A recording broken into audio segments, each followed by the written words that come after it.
Welcome to the Slop Temple. We pray this video helps. You start by wiring and powering the GPS correctly so the rest works reliably. Use a 3V GPS or insert a level shifter. Mismatch will damage the Esp32 or garble data.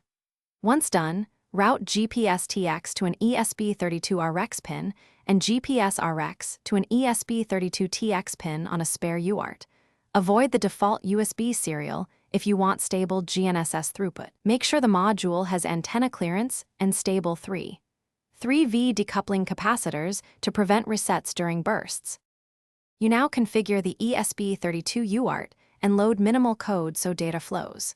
Set up serial 1 on the pins you wired and set the module's baud rate, commonly 9600 or 115,200, so bytes line up. Once your UART receives bytes, feed them into a GPS parser like Tiny GPS++ or an NME state machine. Non-blocking reads prevent stalls. Then print parsed fixes to the USB serial for verification. And once you see valid sentences, progress to extracting coordinates and timestamps. You finish by parsing and validating GNSS fixes, then persisting or transmitting them.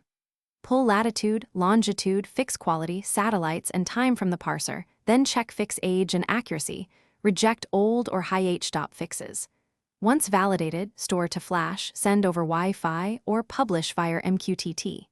If positioning fails, try a cold or hot restart sequence and verify antenna visibility. Troubleshooting tip: if no NME sentences appear, check TX/RX swap, confirm baud rate, and verify the GPS has a clear sky view.